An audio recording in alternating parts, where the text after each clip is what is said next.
कहते हैं सरहदें सिर्फ जमीन की लकीर नहीं होती, ये उन जज्बातों की पहचान होती है जहां हर सिपाही अपनी सांसों से पहले वतन का नाम लेता है। ये कहानी उन जवानों की है जिनकी रातें गोलियों की आवाज से कटती है और सुबह सूरज से नहीं, देश की आन शान से होती है। और जब दुश्मन सरहद के उस पार नफरत और बारूद लेकर खड़ा हो, तब यहाँ खड़े होते हैं हिम्मत, कुर्बानी और तिरंगे के सच्चे रखवाले। बॉर्डर 2 सिर्फ एक फिल्म नहीं है, ये उस हर सिपाही को सलाम है जो इतिहास नहीं बनना चाहते हैं, बस देश को सुरक्षित रखना चाहते हैं। तो आइए इस जंग, जज्बे और शहादत की कहानी को पूरा समझते हैं। तो मूवी का एक्सप्लेनेशन स्टार्ट करते हैं, लेकिन उससे पहले चैनल को सब्सक्राइब करके नोटिफिकेशन बेल को ऑल पर कर दीजिए ताकि मूवीज और वेब सीरीज का लेटेस्ट एक्सप्लेनेशन सबसे पहले आप तक पहुंच सके। तो कहानी की शुरुआत होती है 1971 से, जहां भारत और पाकिस्तान के बीच सरहदें तो बनी थी, लेकिन असल जंग सरहद से कहीं ज्यादा गहरी थी। उस वक्त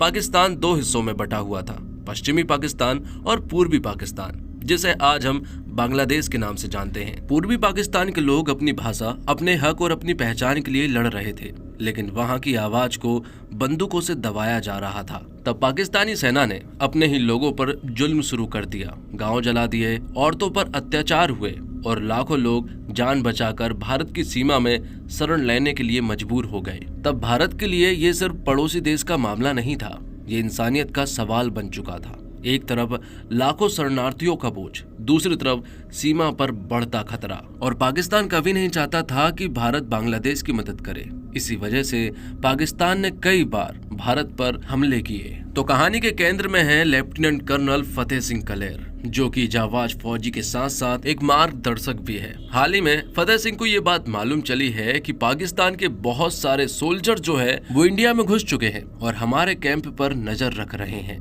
लेकिन ये बात फतेह सिंह को मालूम चल जाती है, तो फतेह सिंह अपनी एक पूरी टुकड़ी को लेकर उन लोगों के पास पहुंच जाते हैं और उन लोगों को बहुत ही बेरहमी से मारते हैं और उन्हें खदेड़ते हुए पाकिस्तान बॉर्डर के पास ले जाते हैं। वहाँ वो लोगों से कहते भी हैं कि हमारे सीमा में घुसने की कोई जरूरत नहीं है, वरना पाकिस्तान में सिर्फ और सिर्फ लाशें बचेंगी। जिसके बाद हम देखते हैं मेजर होशियार सिंह दहिया को, जो कि अपनी पूरी टीम के साथ पानी लेने के लिए गए थे। लेकिन जब वो उस जगह पर पहुंचे तो वहां पाकिस्तानी सोल्जर भी आ गए, और जब उन दोनों का आमना सामना हुआ तो दोनों ने ही एक दूसरे के ऊपर गन तान दी। लेकिन होशियार सिंह यहाँ पर डरे नहीं, बल्कि वो उनसे कहता है कि इस नदी से कुछ दूरी पर ही हमारे बहुत सारे सोल्जर्स हैं, और अगर तुम हमें गोली मारकर यहाँ से भागोगे तो वो लोग तुम्हारे पिछवाड़े पर इतनी गोलियां मारेंगे कि तुम खुद को ही नहीं पहचान पाओगे। होशियार सिंह की ये सारी बातें सुनने के बाद पाकिस्तानी सोल्जर्स पूरी तरह से डर जाते हैं, और अब नदी को पार करते हुए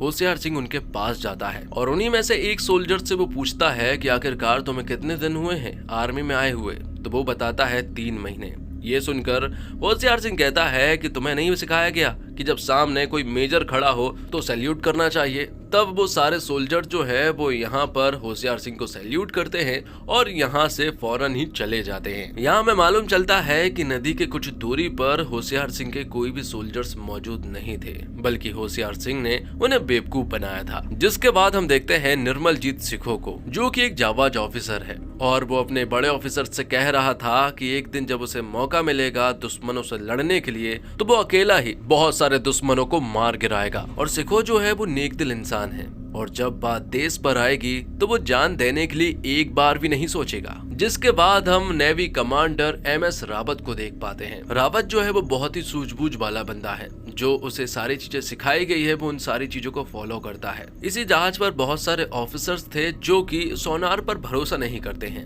लेकिन MS रावत को सोनार पर पूरा भरोसा है। आगे हम देखते हैं कि जब होशियार सिंह अकेला चुपचाप बैठा हुआ था कि तभी उसे अपने ट्रेनिंग के दिन याद आ जाते हैं। तो अब कहानी जो है वो 1961 के नेशनल वॉर अकेडमी में शिफ्ट होती है, जहां हम देख पाते हैं 3 जिगरी दोस्तों को, मतलब कि होशियार सिंह, सिखो और MS रावत की। जब शुरुआत में ये लोग मिले थे तो ये अच्छे दोस्त नहीं बन पाए थे, बल्कि इनके बीच में कंपटीशन चलता था, और तो और कौन किसको सैल्यूट करेगा इसी बात पर इनकी बहस चलती रहती थी और हमेशा कंपटीशन करते रहते थे। इसी वजह से कंपटीशन तो वैसे होशियार सिंह के और सिखो के बीच चलता था, लेकिन इनके बीच में रावत भी पिस जाता था। इसी वजह से उसे भी पनिशमेंट मिलती थी और हमेशा वो उनके बीच में पिसा करता था। ट्रेनिंग के दिनों में ऐसा बहुत बार हुआ था। दोनों के बीच में बिल्कुल भी नहीं पड़ती थी। दोनों एक दूसरे को दुश्मन की तरह ट्रीट करते थे। ये बात फतेह सिंह को बिल्कुल भी अच्छी नहीं लगती थी कि हमने तीनों सेना के जवानों को यहाँ पर ट्रेनिंग करने के लिए इसलिए भेजा है ताकि उनके बीच में तालमेल बैठ सके, लेकिन ये लोग तो आपस में ही लड़ रहे हैं। इसी वजह से उन्हें हमेशा पनिशमेंट मिला करती थी। दूसरी तरफ हम देखते हैं कि फतेह सिंह का एक बेटा है जिसका नाम अंगद सिंह है और वो भी आर्मी में जाना चाहता है, लेकिन फतेह सिंह की पत्नी मतलब कि अंगद की माँ इसके सख्त खिलाफ है। वो नहीं चाहती है कि अंगद जो है वो आर्मी में जाए, लेकिन अंगद कहता है कि वो भी देश की रक्षा करना चाहता है, देश की सेवा करना चाहता है पिताजी की तरह। पिताजी की बहादुरी के किस्से हर जगह फैले हैं और वो भी चाहता है कि वो देश की सेवा करे और ऐसा ही कुछ काम करे कि उसके पिताजी को प्राउड फील हो। तब अंगद ने माँ की बात नहीं मानी और आर्मी के लिए ट्राई करने लगा। दूसरी तरफ एकेडमी में सिखों और यहाँ होशियार सिंह के बीच में अभी भी कुछ ठीक नहीं चल रहा था कि तभी एक दिन सभी के घर वालों की तरफ से चिट्ठी आती है, लेकिन सिखो नोटिस करता है कि सबके घर से चिट्ठी आती है, सबके घर से कोई ना कोई मिलने के लिए आता है, लेकिन होशियार सिंह के घर से ना तो कोई मिलने आता है और ना ही उसके लिए कोई चिट्ठी आती है। एक दो बार चलता है लेकिन उसके लिए कभी भी कोई चिट्ठी नहीं आती है। तब रावत यहाँ सिखों को बताता है कि उसके घर में कोई भी नहीं है कि जो उसे चिट्ठी भेज सके। उसके पिता भी आर्मी में थे जो कि देश के लिए शहीद हो गए थे। ये सारी चीजें पता होने के बाद सिखों को बिल्कुल भी अच्छा नहीं लगा। उसे बहुत बुरा लगा कि वो एक ऐसे इंसान के साथ कंपटीशन कर रहा है जिसकी लाइफ में कोई भी नहीं है। और अब सिखों के लिए जो राखी आई थी, सिखों की बहन ने जो राखी भेजी थी, वो उस राखी को होशियार सिंह को दे देता है और कहता है कि अब हमेशा तेरे लिए एक राखी आएगी जो कि मेरी बहन तुझे भेजा करेगी। लेकिन होशियार सिंह कहता है कि राखी भेजने की कोई जरूरत नहीं है। जब तक ये भाई जिंदा है वो हर बार राखी पर अपनी बहन से राखी बंधवाने के लिए जाता रहेगा। तो इस तरह से वो लोग जिगरी दोस्त बन चुके थे। और ऐसा नहीं है कि होशियार सिंह की लाइफ में कोई भी नहीं है। एक लड़की है जिसे अक्सर होशियार सिंह चिट्ठी भेजा करता है। इस बार की चिट्ठी में उसने उसे एक शायरी लिखकर भेजी है जो कि मरने वाली बात कह रही थी। जब ये बात लड़की के घर वालों को मालूम चली तो लड़की के पिताजी जो है वो यहाँ होशियार सिंह से मिलने के लिए पहुंच जाते हैं और उनसे कहते हैं कि हमें तो लगा था कि तुम गुजर गए हो, चिट्ठी में तो कुछ ऐसा ही लिखा है। तब होशियार सिंह बताता है कि ये बस एक चिट्ठी है और उसने बस शायरी कही है। तब लड़की के घर वाले कहते हैं कि बहुत साल हो चुके हैं, अब तो लड़की को अपने साथ लेकर जाओ। ये सुनने के बाद यहाँ सिखो और रावत हैरान थे कि आखिरकार यहाँ पर ये सब कुछ चल क्या रहा है। तो यहाँ पर होशियार सिंह बताता है कि दरअसल में मेरे साथ कुछ अजीब चीजें हुई हैं। वो दादी के साथ एक गांव घूमने के लिए गया था। दादी ने कहा है कि लड्डू खाने के लिए चल रहे हैं, लेकिन उसे नहीं मालूम था कि ये लड्डू उसी के शादी के थे, जबकि होशियार सिंह सिर्फ और सिर्फ 7 साल का था। और अब इसी वजह से होशियार सिंह को उस लड़की को लेकर अपने घर आना है, क्योंकि होशियार सिंह की शादी तो 7 साल की उम्र में ही हो चुकी थी। और अब होशियार सिंह गांव पहुंचता है, जहां गांव पहुंचने के बाद वो उस लड़की को लेकर अपने घर आ जाता है। होशियार सिंह ने उस लड़की को कभी भी नहीं देखा था। आज होशियार सिंह ने उसे पहली बार देखा है, जो कि बहुत ही खूबसूरत थी। और घर आते ही धनवंतरी जो है वो यहाँ पर होशियार सिंह के माता पिता के बारे में पूछती है। तो यहाँ होशियार सिंह बताता है कि उसकी लाइफ में तो कोई भी नहीं है, वो अकेला है। उसके पिता आर्मी में थे। धनवंतरी से कहा गया था कि जब वो अपने ससुराल जाएगी तो वहाँ जाकर अपने सास ससुर के सबसे पहले पैर पड़ना और उनका आशीर्वाद लेना। लेकिन अब जब यहाँ पर कोई नहीं है तो धनवंतरी होशियार सिंह के पिता की आर्मी की वर्दी के पैर छूती है और उन्हीं से आशीर्वाद लेती है। ये देखकर होशियार सिंह को बहुत अच्छा लगा। अब इसी तरह से दोनों एक दूसरे के साथ रहने लगते हैं और जब भी होशियार सिंह को छुट्टी मिलती तो वो तुरंत ही घर भागा भागा चला आता। और अब कुछ ही दिनों के बाद उन्हें खुशखबरी मिलती है, मतलब कि घर में तीसरा मेहमान जो आने वाला है। अब आगे हम देखते हैं कि जब रावत और होशियार सिंह जब सिखों के घर पर जाते हैं सिखों की बहन से राखी बंधवाने के लिए, तब सिखों के घर वालों के द्वारा यह रावत और होशियार सिंह को मालूम चलता है कि एक लड़की है जो कि सिखों को पसंद करती है। उन्होंने फोटो भी भेजी है, लेकिन सिखों जो है वो उसको देखने के लिए भी तैयार नहीं है। तब रावत और होशियार सिंह ने एक प्लान बनाया। जब सिखो यहाँ पर आया तो उससे कहा गया कि ये फोटो जो है ना वो उस लड़की को वापस कर देना, क्योंकि उन लोगों ने ना मना कर दिया है। दरअसल में सिखों को रिजेक्ट कर दिया गया है। ये बात यहाँ सिखों की माँ ने उससे कहा है, लेकिन ये बात सुनकर सिखों को बहुत बुरा लगा कि आखिरकार मेरी अच्छी खासी सैलरी है, एयरफोर्स में हूँ और अच्छा खासा दिखता भी हूँ, तो आखिरकार कौन लड़की उसे मना कर सकती है। तो वो फोटो लेकर उनके घर पहुंच गया, लेकिन जब वहां जाकर उसने लड़की को देखा तो लड़की को देखकर तो वो बहुत ही ज्यादा हैरान रह चुका था कि इस लड़की की फोटो उसने नहीं देखी जो कि इतनी खूबसूरत है। उन दोनों के बीच में बातें होती है।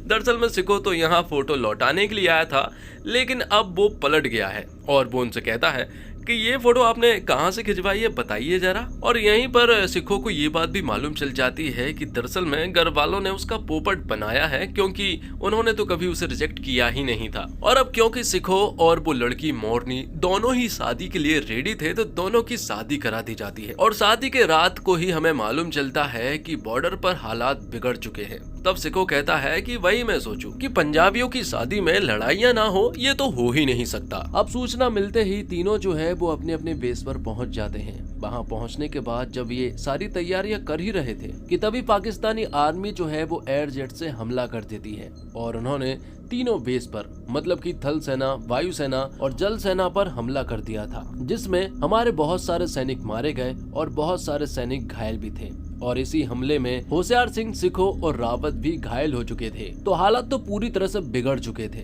वहीं यहाँ फतेह सिंह को मालूम चलता है कि एक जगह है जहाँ पर पाकिस्तानी आर्मी ने कब्जा कर लिया है और वहीं फतेह सिंह ने अटैक करने का पूरा प्लान बना लिया है। पाकिस्तानी आर्मी ने जिस जगह पर कब्जा किया हुआ है वो ब्रिज से उस पार है और जब ये लोग उन पर अटैक करेंगे तो ये एयर सपोर्ट को बुला लेंगे। इसी वजह से पहले इन्हें एयर सपोर्ट कर उड़ाना होगा या फिर एयर सपोर्ट पर जितने भी लोग होंगे उन्हें मारना होगा। तब ये लोग ऐसा ही करते हैं, एयर सपोर्ट पर जितने भी लोग थे उन्हें खत्म करते हैं और ब्रिज के रास्ते से आगे बढ़ते हैं, जहां फतेह सिंह अकेले ही बहुत सारे सैनिकों को मार गिराते हैं और आगे बढ़ते हैं। तभी इन्हीं में से एक सैनिक जो है वो एयर सपोर्ट की तरफ बढ़ने लगता है, लेकिन उसके पीछे फतेह सिंह जाता है और उसे बहुत ही बेरहमी से मारता है। अब एयर सपोर्ट पे पहुंचने के बाद फतेह सिंह के पास पाकिस्तानी जनरल का फोन आता है और यहाँ फतेह सिंह बताता है कि यहाँ कुछ भी ठीक नहीं है, सारे लोग मारे गए हैं। ये सुनने के बाद जनरल को मालूम चल जाता है कि ये तो दरअसल में फतेह सिंह है। फतेह सिंह उन्हें चेतावनी देता है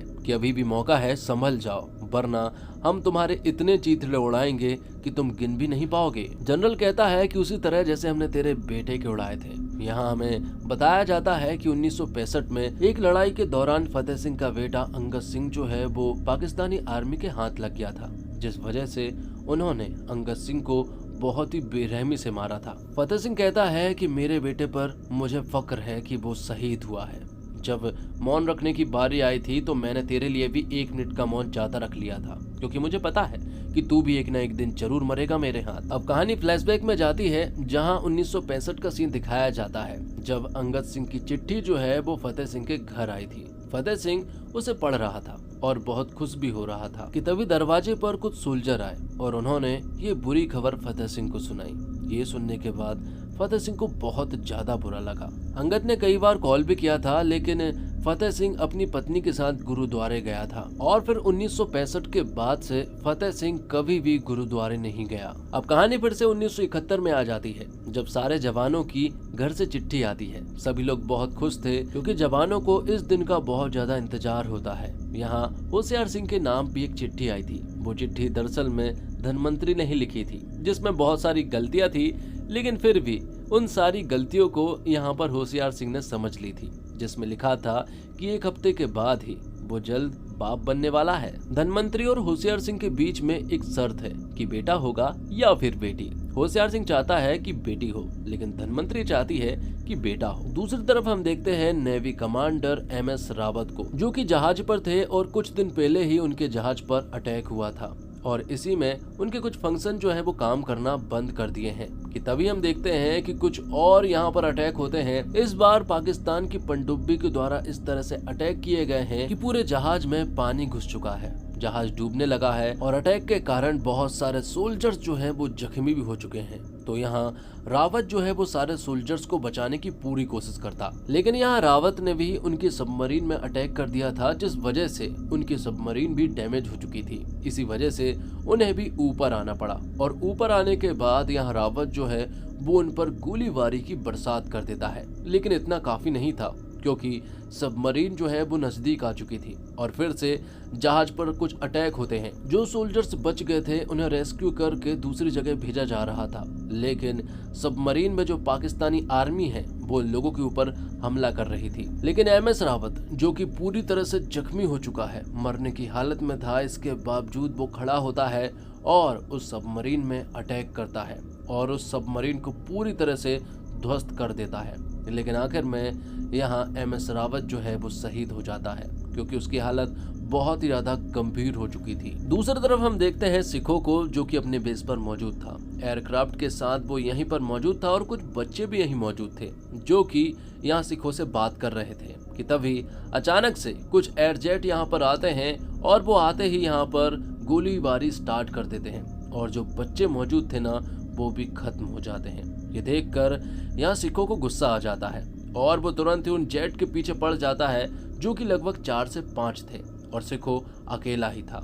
वो तो अपने घर वापस लौट रहे थे, लेकिन सिखो अकेला ही उनके पीछे पड़ जाता है और उनमें से बहुत सारे जेट को तो वो अकेला ही मार गिराता है। आखिर में सिर्फ 2 जेट बचे थे, जिनमें से एक जेट का सामना यहाँ सिखों से होता है। सिखो उसे भी मार गिराता है, लेकिन आखिर में सिखों के पास सिर्फ 10 राउंड बचे थे। तब तक सिखो भी बहुत ज्यादा जख्मी हो चुका था, लेकिन सिखो को उस आखिरी एयरजेट को भी खत्म करना था। तब सिखो उस एयरजेट के सामने आ जाता है और जो 10 राउंड बचे थे वो उनके ऊपर चला देता है। इस फाइट में यहाँ सिखों को बहुत सारी गोली लग जाती है, लेकिन आखिर में सिखों ने उस आखिरी एयरजेट को भी मार गिराया था और आखिर में सिखो जो है वो शहीद हो जाता है। दूसरी तरफ हम देखते हैं कि बॉर्डर पर हालात बहुत ज्यादा बिगड़ चुके थे और यहाँ होशियार सिंह को मालूम चलता है MS रावत और सिखों के बारे में कि अब वो इस दुनिया में नहीं रहे। ये सुनकर यहाँ होशियार सिंह को बहुत बुरा लगता है। मालूम चलता है कि पाकिस्तानी आर्मी ने बहुत सारे ठिकानों पर कब्जे कर लिए हैं और अब सारा प्लान भी बन चुका है, लेकिन इस प्लान में होशियार सिंह थोड़ी सी तब्दीली कराता है और कहता है कि मैं चाहता हूं कि मेरी कंपनी को एक मौका दिया जाए और चरपाल पर हमला करने का जिम्मेदारी जो है वो उसकी कंपनी को दिया जाए। तो होशियार सिंह को अपनी पूरी कंपनी के साथ ऐसे जगह पर अटैक करना है जहां पर पाकिस्तानी सोल्जर्स पहले से ही हैं और उन्होंने उन ठिकानों पर कब्जे भी कर रखे हैं। ऐसी जगह पर जाना होशियार सिंह की कंपनी के लिए बहुत ज्यादा खतरे से भरा हो सकता है। दूसरी तरफ हम देखते हैं कि फतेह सिंह जो है वो अपने सारे सोल्जर्स को बता रहा था कि हमने भी कुछ ऐसी जगह को चूज किया है जहां पर पाकिस्तानी आर्मी आती ही होगी, क्योंकि उन्हें इस जगह पर कब्जा करना है। इस जगह पर अगर उन्होंने कब्जा कर लिया, इस ठिकाने पर कब्जा कर लिया, तो उनकी पकड़ बहुत मजबूत हो जाएगी। वो किसी भी वक्त यहाँ पर आते होंगे, लेकिन हम उनके आने का इंतजार करेंगे। जब वो पूरी तरह से अंदर आ जाएंगे तब हम उनके ऊपर हमला करेंगे। हम बहुत कम हैं और वो बहुत ज्यादा है, लेकिन फिर भी हम हार नहीं मानेंगे। दूसरी तरफ होशियार सिंह की पूरी कंपनी जो है वो यहाँ पाकिस्तानी सोल्जर्स के ठिकाने पर हमला कर देती है, लेकिन वो सभी लोग पहले से ही तैयार थे। इसी वजह से होशियार सिंह की कंपनी के बहुत सारे सोल्जर्स जो है वो मारे जाते हैं, जबकि यहाँ जवाबी कार्रवाई में होशियार सिंह की कंपनी के बहुत सारे लोग बहुत सारे पाकिस्तानी सोल्जर्स को भी मारते हैं। लेकिन कुछ आर्टिलरी मशीन गन थी जो कि होशियार सिंह की कंपनी के ऊपर नाक में दम कर रही थी। तब यहाँ पर होशियार सिंह सभी को मारते हुए चुपचाप से उनके पास पहुंचा और उन सभी आर्टिलरी मशीन वाले बंदों को मार गिराया। होशियार सिंह के कदम जीत की तरफ बढ़ रहे थे। तो वहीं दूसरी तरफ हम देखते हैं कि फतेह सिंह की पूरी कंपनी जो है वो पाकिस्तानी सोल्जर्स के आने का इंतजार कर रहे थे। सभी लोग पूरी तरह से तैयार थे और जब पाकिस्तानी सोल्जर्स यहाँ पर कुछ टैंक लेकर आए तो उसकी जवाबी कार्रवाई यहाँ पर फतेह सिंह के सोल्जर नहीं कर पाए, क्योंकि उन्हें पहले ही मालूम चल गया था कि इन ठिकानों पर हिंदुस्तानी सोल्जर्स मौजूद होंगे। इसके बावजूद यहाँ पर हमारे हीरोज जो है वो पाकिस्तानी आर्मी से सामना करती हैं और उनसे भयंकर तरीके से लड़ाई करती हैं। इस लड़ाई में ऐसा युद्ध हुआ था जो पूरी तरह से देखने लायक था। फतेह सिंह अकेला भी उन लोगों के ऊपर बहुत ज्यादा भारी पड़ रहा था, लेकिन एक मोमेंट ऐसा भी आया था जब फतेह सिंह टैंक के सामने आ गया था। लेकिन इस मोमेंट पर भी फतेह सिंह घबराया नहीं, बल्कि यहाँ उसने बहादुरी से सामना किया। एक ग्रेनेड उसके हाथ में आ गया था, जिससे कि वो ग्रेनेड वो उस टैंक के ऊपर मार देता है, जिससे कि उस टैंक का खात्मा हो जाता है। आखिर में फतेह सिंह ने उस बंदे को भी पकड़ लिया था जिसने कि अंगद को मारा था। यहाँ पर फतेह सिंह उस बंदे को बहुत ही बेरहमी से मारता है और आखिर में जब फतेह सिंह उसे जान से ही मारने वाला था कि तभी जेब से अंगद की चिट्ठी जो है वो उस बंदे के ऊपर गिर जाती है, जिससे कि फतेह सिंह उससे कहता है कि आज मेरे बेटे की वजह से तू बच गया, और फतेह सिंह उसे छोड़ देता है। दूसरी तरफ हम देखते हैं होशियार सिंह की कंपनी जीत की राह पर थी, क्योंकि उन्होंने बहुत सारे पाकिस्तानी सोल्जर्स को मार दिया था और उस ठिकाने पर भी कब्जा कर लिया था कि तभी यहाँ पर पाकिस्तान के बहुत सारे टैंक्स आ जाती है और बहुत सारे आर्मी भी, जिससे कि वो यहाँ हमला कर देते हैं। और अब होशियार सिंह की हालत बहुत ज्यादा गंभीर हो चुकी थी। होशियार सिंह बहुत ज्यादा जख्मी हालत में था। वो उस टैंक के सामने घुटने पर था। तब उस टैंक में से एक पाकिस्तानी सोल्जर बाहर आया और वो यहाँ होशियार सिंह से कहता है कि मुझे ऐसा लगा था कि इस जंग में शायद उसे किसी भी हिंदुस्तानी सोल्जर्स को तड़पाकर मारने का मौका नहीं मिलेगा, लेकिन वो मौका भी अब उसे मिल गया है। और अब जब वो सोल्जर यहाँ होशियार सिंह को मारने ही वाला था कि तभी दूर से यहाँ पर हमारा हीरो फतेह सिंह आ जाता है। वो सोल्जर की गर्दन को उड़ा देता है और यहाँ पर अब हिंदुस्तानी की टैंक्स भी पहुंच चुकी थी और अब इन लोगों के ऊपर हमला हो चुका था। फतेह सिंह अपने पूरे सोल्जर्स को लेकर आया था। यहाँ पाकिस्तानी सोल्जर्स का बुरा हाल हो जाता है और उन्हें यहाँ से खदेड़ दिया जाता है। इस तरह से हिंदुस्तानी सोल्जर्स ने इस जंग को लड़ा था और बहादुरी से इस जंग को जीता भी था। फिल्म के आखिर में हम देखते हैं कि होशियार सिंह अपने घर पहुंचता है, जहाँ वो पिता बन चुका था, और फिल्म के आखिर में मिट्टी के बेटे वाला सॉन्ग होता है। ये सॉन्ग दोस्तों देखने लायक था, जब होशियार सिंह सारे शहीद जवानों के घर पहुंचता है, जहां थिएटर में बैठा हर एक इंसान जो है वो इस सॉन्ग और इन सारे सीन को फील कर पा रहा था। और इसी के साथ ये फिल्म यहीं पर समाप्त हो जाती है। उम्मीद करता हूं दोस्तों आपको वीडियो पसंद आई होगी। वीडियो पसंद आई हो तो वीडियो को लाइक जरूर कीजिएगा और चैनल को भी सब्सक्राइब कीजिएगा, ताकि आपको इसी तरह के लेटेस्ट और फ्रेश कंटेंट मिलते रहे। मिलते एक और कमाल की वीडियो के साथ, तब तक के लिए आप हमारे चैनल के साथ बने रहिए। धन्यवाद। जय हिंद, जय भारत, जय श्री राम।